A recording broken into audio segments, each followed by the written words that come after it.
Nous sommes jeudi 20 avril 2023 et 29e jour du mois saint de Ramadan. Mesdames et messieurs, soyez les bienvenus.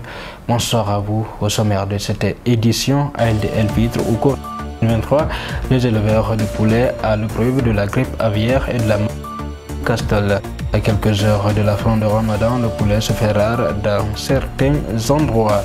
Pour sa toute première fois en Afrique, c'est le Sénégal qui va accueillir la conférence mondiale sur l'ITIE, entendue par la Initiative pour la transparence dans les industries extractives, une conférence qui devra permettre de maximiser les bénéfices du gaz et du pétrole. Enfin, 3 coopératives évoluant dans l'économie agrément, c'est le lien entre le de la micro internationale du pays. Dans un court instant. Seulement quelques heures ne séparent l'ALD El Vitre ou encore la Korité, une fête qui va marquer la fin du genre de Ramadan. C'est la peine, le poulet qui est l'une des principales viandes consommées. Il vient quelque peu improbable du fait de la grippe aviaire dans la cité sénégalaise. Suivez.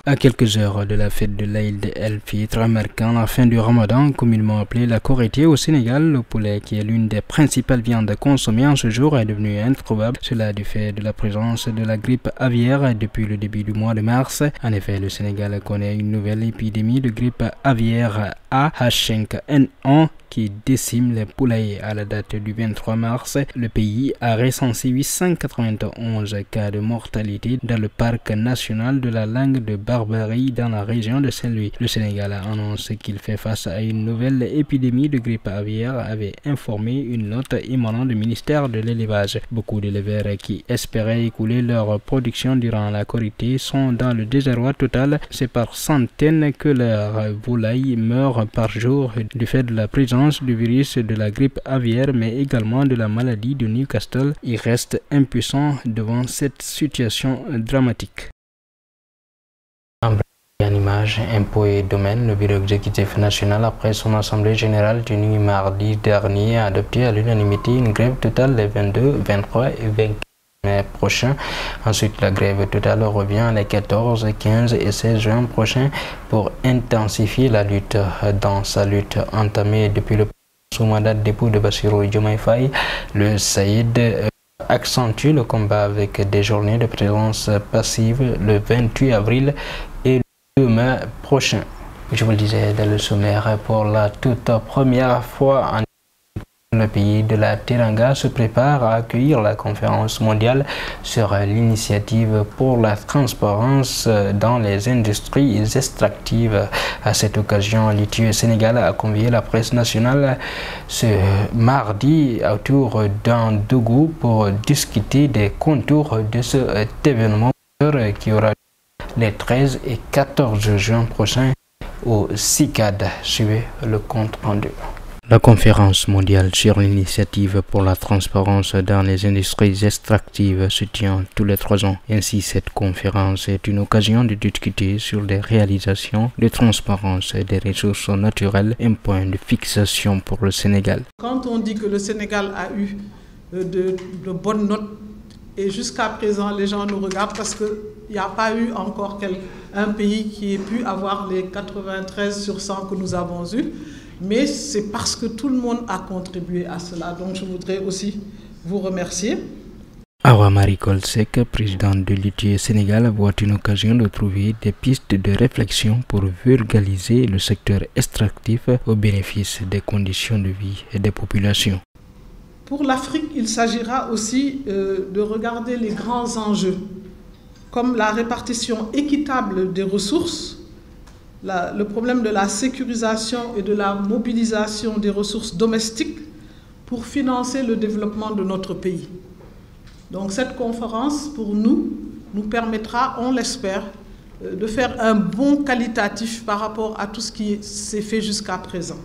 Cette conférence mondiale extrêmement importante qui a pour thème la transparence en transition va permettre de capitaliser les acquis en matière de transparence, mais aussi et surtout maximiser les bénéfices sur le gaz et le pétrole dont le Sénégal exploitera très bientôt. Le ministre des Forces armées est revenu sur sa collaboration et avec le désormais ancien chef d'état-major des armées, Sidiki Kaba, a fait savoir au général des armées Cheikh Ouad, parti à la retraite, qu'il a réussi sa mission. Le général aura réussi à refaire l'image des armées sur tous les plans. Nous suivons le ministre Sidiki Kaba. C'est pour moi l'occasion de saluer notre collaboration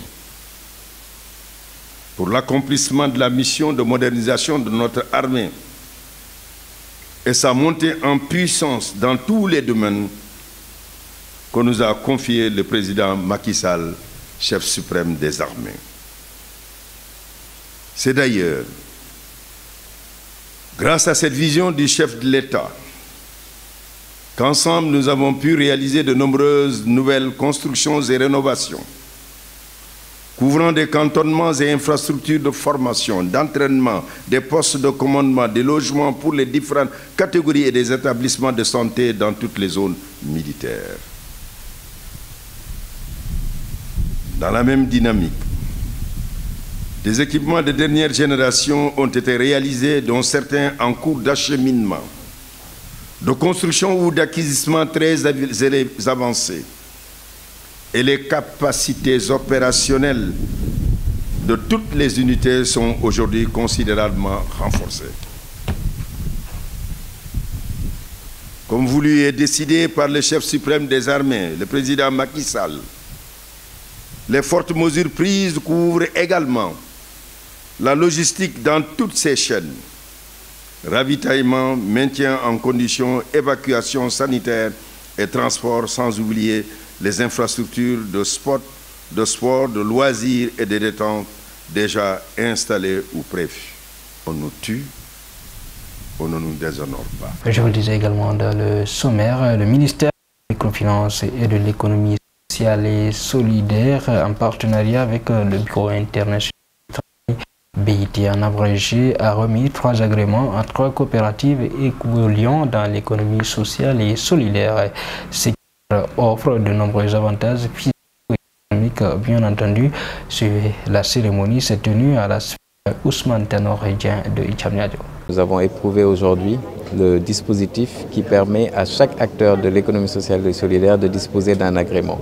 Et cet agrément-là, c'est l'aboutissement d'un processus parce que l'économie sociale et solidaire est quand même une économie que nous faisons depuis plusieurs années, mais aujourd'hui nous reconnaissons un peu les acteurs à travers cet agrément qui leur ouvre les portes, qui leur permet d'avoir un régime fiscal et douanier qui peut être favorable, qui leur permet aussi d'accéder à nos lignes et à nos guichets de financement et aussi de subventions. Mais surtout, aujourd'hui, nous savons qu'avec le nouveau code des marchés, les acteurs de l'économie sociale et solidaire ont un régime qui leur est applicable et qui leur est favorable. Donc, tous les acteurs de l'économie sociale et solidaire peuvent avoir accès à cet agrément. Mais aussi le Sénégal, de par la loi qu'elle a eu à prendre, qui encadre l'économie sociale et solidaire, veut réussir la transition de l'économie informelle vers l'économie formelle à travers l'économie sociale et solidaire. Donc c'est ouvert à tout le monde, à l'ensemble des acteurs qui sont sur le terrain et qui travaillent dans l'économie sociale et solidaire et qui ont besoin de cette reconnaissance à travers l'agrément. 3 agréments ont été remis et on en a profité aussi avec l'obligeance du ministère que je remercie à remettre des certificats à un certain nombre de formateurs que le projet a eu à renforcer leurs capacités. Mais si je peux dire quelque chose d'autre, c'est que le BIT très sincèrement remercie le ministère et la coopération italienne pour tout l'appui qu'il nous donne. À présent, l'actualité hors de nos frontières, 6e jour de combat au Soudan, le président kenyan William Ruto appelle à la fin des hostilités entre l'armée et les forces de soutien rapide. Suivez. Explosion et tirs jeudi à Khartoum au 6e jour des affrontements entre l'armée et les paramilitaires. La dernière tentative de cesser le feu entre les forces rivales soudanaises a échoué. Près de 300 civils ont été tués depuis samedi, bilan humain dénoncé par le président kényan. Nous sommes très préoccupés par le fait que des membres de la communauté diplomatique ont été pris pour cible et que des civils en général ont été pris entre deux feux. Un schéma de violation systématique des normes et principes établis du droit international humanitaire se dessine clairement et cette situation évolue vers une menace pour la paix et la sécurité régionale et internationale. 70% des 74 hôpitaux de Khartoum et des zones touchées par le combat ont été mis hors d'usage. Alors que la crise s'enlise, William Ruto redoute ses conséquences sur le plan régional. Il y a un réel danger que l'escalade des hostilités au Soudan implique des acteurs régionaux et internationaux extérieurs et dégénère en une crise sécuritaire et humanitaire d'une ampleur désastreuse. Il est temps de faire taire les armes dans notre région et sur notre continent afin que nous puissions nous concentrer sur le travail urgent qui consiste à permettre à nos populations de saisir les opportunités et de réaliser leurs aspirations dans la paix et la tranquillité. Le temps presse. Les clans des généraux Al-Bourhan et Daglo revendiquent chacun la victoire. Difficile de vérifier ces annonces car le danger est grand sur le terrain. Maintenant, place à la page sportive et spéciale Champions League. Le Bayern Munich est éliminé de la Ligue des Champions après sa double confrontation contre Manchester City. Les Bavarois ont été tenus en échec ce mercredi en but un match retour des quarts de finale de la Ligue des Champions. Sur le banc des remplaçants, Sadio Mané a vu l'ogre dérouler son jeu sur sa belle pelouse de l'Alliance Arena. En demi-finale aller, nous aurons Real Madrid, Manchester City et un Inter Milan, AC Milan, deux ennemis du foot italien qui n'étaient jamais rencontrés auparavant depuis 2005. Mesdames et messieurs, voilà qui m'a fait à cette édition. Tout le plaisir a été pour moi de vous servir. Restez bien entendu des programmes de la Tinfo Africa TV, tout le temps les meilleurs. L'information quant à elle continue sur tinfoafrica-com.